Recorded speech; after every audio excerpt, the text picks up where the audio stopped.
Hey everyone, back again today for another video, and it's going to be part 7 in the short runs series spotlight.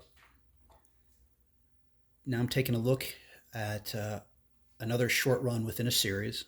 We're going to be taking a look at the 4 20-cent issues that Supergirl appeared in Adventure Comics, which rounded out her time there, and then she went to her own title later that year in 1972.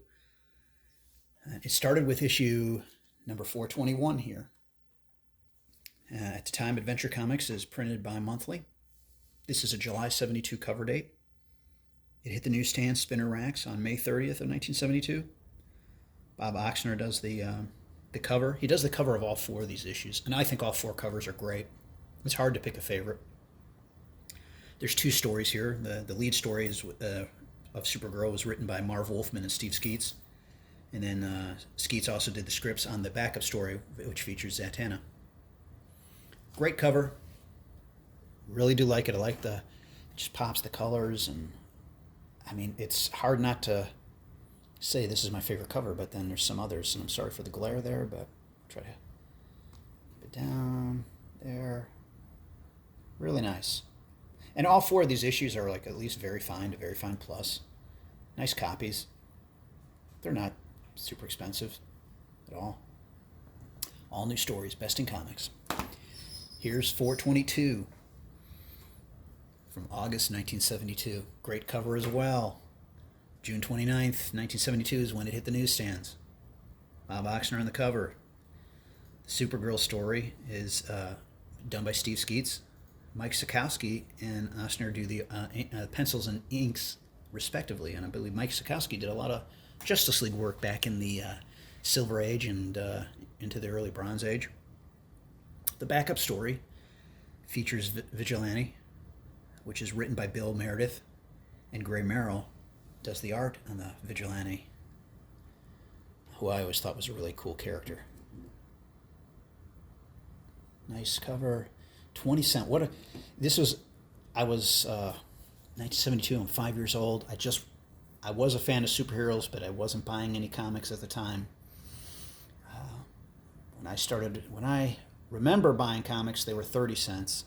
Though I think I had some 25-cent comics that were probably given to me, whatever. I remember my brother, who was 7 years older, bought a small stack of comics in hopes that would encourage him to read more, not just comics, but in general. And that was the first time I remember seeing comic books, and they were on his dresser, which we shared a bedroom at the time. I've told this story before, and one of those 4 comics was Defenders number 10, which had the Hulk and Thor on the front cover battling, and I was fascinated because I remember thumbing through that comic, and I was just fascinated that 2 superheroes would be fighting each other. I didn't understand it. But anyway, great era. Could go to the drugstore, to your 5 and dime, and get 5 comics for $1. Those days are long gone. But again, nice cover. Now this is probably my favorite cover, only because it features the Justice League of America, which, as everybody knows, is my favorite group. This is issue number 423, September 72 cover date.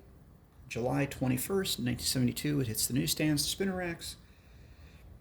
The plot was done E. Nelson Bridwell, who was really a walking encyclopedia of comic books back in the day. Steve Skeets does the story. Mike Sikowski's on the pencils, and Oskner's on the cover and the inks. Notice they all have glasses, including the Atom has his tiny pair there. Justice League, Superman is the traitor. He is about to betray you all. And again, there's Adam's little glasses there. I really do like this a lot, again, because it features the Justice League prominently in this story. And here's the last 20-cent issue of Supergirl, for Adventure Comics, that is. Number 424, October 1972 cover date, came out August 31st, 1972. There's 2 stories in here. Steve Skeets is on the scripts for the Supergirl story. Tony DeZigna is on pencils. Osmer's on the inks. The The second story, it doesn't say who does it. It's just titled "The Invasion," and there's no information on who did the story, who did the art. In fact, I can show it. Maybe somebody might know. There's the tape there. But right here, "The Invasion." And there wasn't anything in the beginning of the story. I mean, in the beginning of the comic, it just talked about who wrote this one, the first story. But there is "The Invasion." And that, by the way, that is Dave Draper. He was known as the Blonde Bomber. I believe he passed away within the past year or two. He was one of the first bodybuilders, professional bodybuilders, that Joe Weider featured predominantly in his magazines. And I think he was also in some of those, some movies in the 60s, the beach movies with, what was it, Frankie Avalon and, I got the other girl's name, the girl's name. But anyway, not sure who does the art, the scripts on this. And then here at the end, it announces more thrills with Supergirl in her own magazine. First issue on sale September 19th. So starting with 425, I believe that the Spectre came and was featured in Adventure Comics for a short run. And Supergirl got her own title for 10 issues, I believe. But anyway, and that's a cool cover. I like the blue, but this is probably my favorite. But again, all four of them are very good. I mean, it's hard to argue with either of these covers. They're all very good. Osner did a great job. Anyway, sorry for the glare there. Move that a little, that's better. Anyway, thanks for watching, everyone. Take care, and I hope everyone has a great rest of the weekend. Take care.